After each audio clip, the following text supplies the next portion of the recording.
Hello everybody and welcome to my channel. Today we're going to be doing another Scrawlrbox unboxing. It is the September box that we are looking at this time.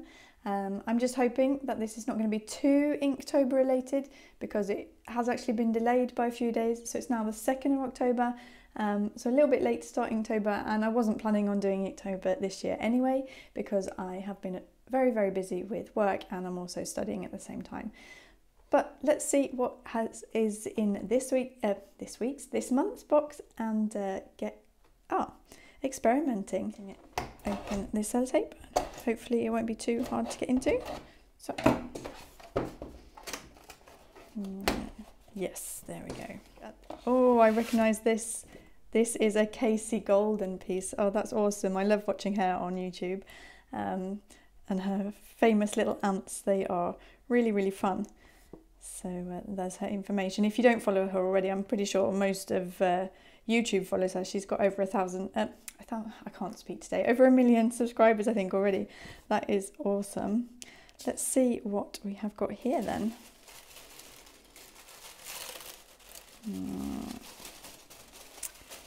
Okay, looking like a black and white sticker or a grey sticker, so that could say that it could be something Inktober related. We will see. Let's move that one out of the way for now. Ooh! Oh, I've seen loads of people using these. Oh, this looks really exciting actually. I'm really impressed it's not just Inktober. Viviva colour sheets. These are like, they're like paint, like watercolours on a piece of paper. And, they are going to be really fun to try out. That is awesome. And let's see what we have got here. A Pentel Orange 0.5. Please do not advance the lead beyond the pipe. Okay, I'll try not to. Mechanical pencil. Always good with a mechanical pencil.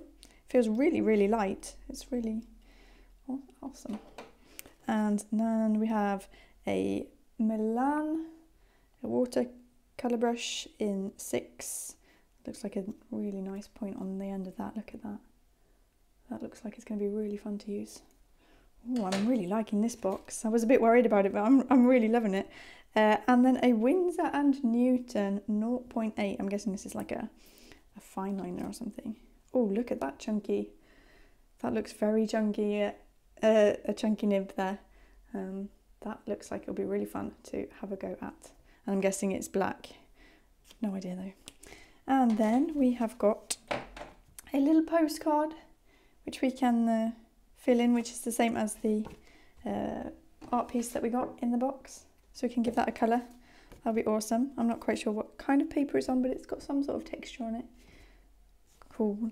And then under the tissue paper, we have got a really 2 sheets of watercolour paper. Let's have a look at what they are.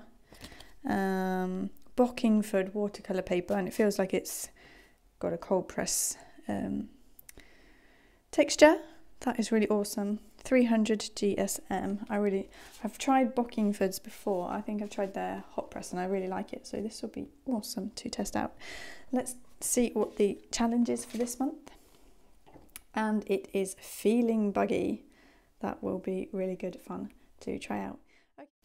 Before having a go at the prompt, I decided to swatch out these watercolours because one of the things about them is that they are very concentrated. So the colour that they look like on the paper is not necessarily the colour that you get.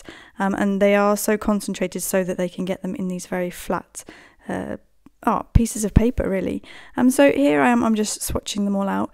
Some of the colours are absolutely gorgeous and you really do not need very much water at all to activate them, like this Viridian and then the peacock blue and the purple, just absolutely gorgeous. I am really looking forward to using these out and about, which I think is what they are designed for. And yeah, so they come in a range of 16 colours. The only thing I'm not quite sure about is how you would replace them, like if one colour ran out, but well, I'm not even sure how long they last, so we will see. But they just seem absolutely perfect for taking them out and about. And I am actually a member of a couple of meetup groups which meet occasionally to do arty and crafty things in Stockholm. And this is just going to be perfect instead of having to lug about a watercolour palette and I'm going to still have to take water. I usually take my watercolour brushes. But instead of having to worry about the watercolour palette leaking everywhere and that kind of thing, these are just going to be absolutely perfect, I feel. And really, really great value for this box. It says that these watercolour, I don't want to call it a palette, but that this little packet of paper watercolours costs, or retail price is $18.99. So just with those, you've already won back the value of the box and more, because the box only costs £15. So I'm just so impressed with the Scrawlrbox this month. I was kind of dreading that it was going to be something Inktober related and just a ton of black supplies, and I'm so happy with this box. So if we go on to what the prompt was, which was feeling buggy, and this just felt really perfect to do my nephew a little birthday card, because he is 4 next week, and so I decided that I'd choose some little insects and bugs and things. I don't know. I was debating, can you call a snail a bug? Because bugs to me are kind of insects, but at the same time I was like, oh, who needs to think about it that much just to do a nice little cute drawing for him? So yeah, let me know down in the comments, do you think a snail is a bug or is it something else? Obviously, like, it's not an insect, but would you class it as a bug or not? That's my question for you today. But anyway, I sketched it all out with the mechanical pencil. Yeah, run-of-the-mill mechanical pencil. I was a bit confused about the whole don't click it beyond the nib thing. It just felt like a normal mechanical pencil to me.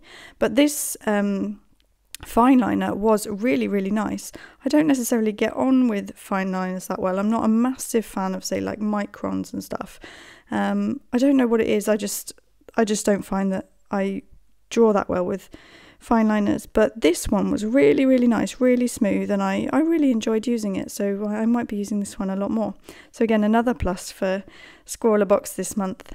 But anyway, after I had sketched it all out, I then went ahead and started painting. And yeah, these watercolours are just amazing. I didn't find that there was any like blooming cauliflower effect, even if some of it started to dry. It's hard to get a hold on how much water you need. Obviously, I didn't want to flood the piece of paper with too much water, but at the same time, it's like you need some water on it to get them to move around the page, but they are very, very concentrated.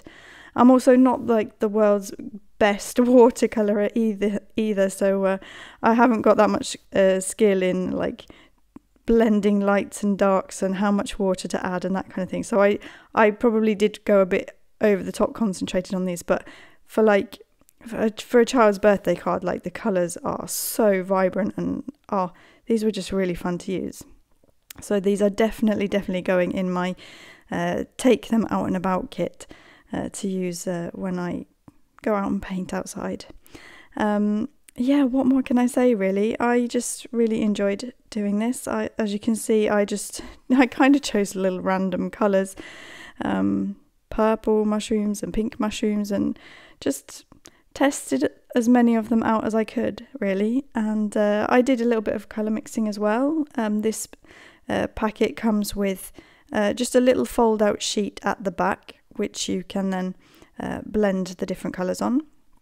And they seemed to blend really well. So I blended some of the purple and the pinks with the black to make some shadows, and some of the, what else did I blend? And some orange and green for the colour on the snail. Now you can see me doing some of the blending. And yeah, they blended really nicely. It didn't dry out too fast on this little piece of paper, and you can stick it actually into the back of the palette as well. And you can just like wipe it clean with a piece of paper afterwards if you if you don't want all the paint to be left there. Anyway, I really enjoyed this month's Scrawlrbox. It would be absolutely awesome if these Vivida palettes came out in more colours in the future, because I can really see them being perfect for taking them out and about, but even just using at home. They were really gorgeous colours and really vibrant. And me, as not being very experienced with watercolours, felt that they were really easy to use. So yeah, I really hope that they do come out with more colours in the future. But anyway, that is basically it for this month's Scrawlrbox challenge. I really had lots of fun doing it. I'm already looking forward to the next box coming. I got a notification on Friday that it has been shipped, so I've got that to look forward to in about 10 days, because it always takes a while to get here. And then I will get you another video on the goodies that are in that box soon. Anyway, I really hope you have enjoyed watching me do this little buggy masterpiece. And I really hope you have a great week, and I will see you in my next video. Bye!